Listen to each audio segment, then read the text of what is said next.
Hi everyone, it's me, Father Tom, pastor here at Notre Dame Church, and we've decided to make some brief videos to keep you up to date with the progress on our chapel.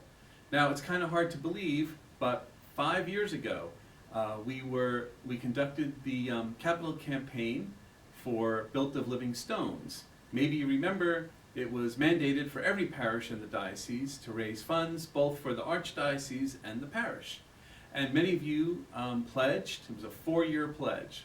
So I was hoping we'd start this project about 10 months ago, but we all know what happened about 10 months ago.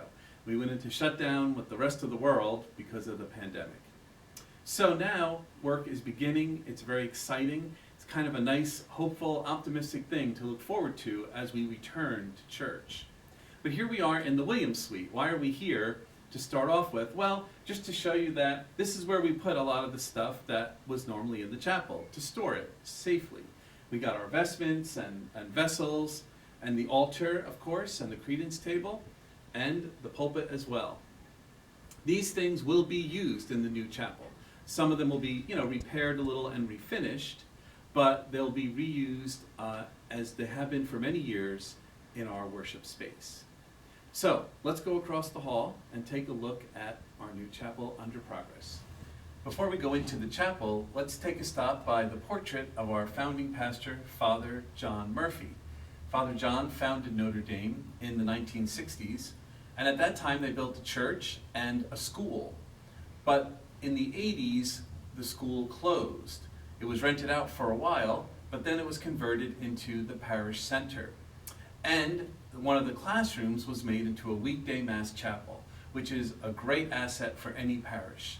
Nice for weekday liturgies and other celebrations and many other uses. All right, let's go inside and take a look at the progress. So here we are inside the chapel, and you can see a lot of things have begun. For starters, the demo work is done, which means removing all the old materials, like the carpeting, but also the flooring underneath, which had asbestos tiles. Of course, the wallpaper and the wainscoting is gone as well. They've begun to put the framing work in, which you can see above me and behind me, and you can see how the ceiling goes up a little bit over this space where the altar will be, just like it was before, but it kind of helps to define the space architecturally. At the far wall, you can see that arched area has been put in, and that's the place where the Mary shrine will be. So the statue that we've had here for many, many years of Mary will be the same, but now she'll have a beautiful location for people to come and pray and express their devotions to the Blessed Mother. A new addition to our chapel will be a sacristy. So as you can see, they cut a hole through the wall here, and we were able to make use of some of the office space to create a small room with a sacristy.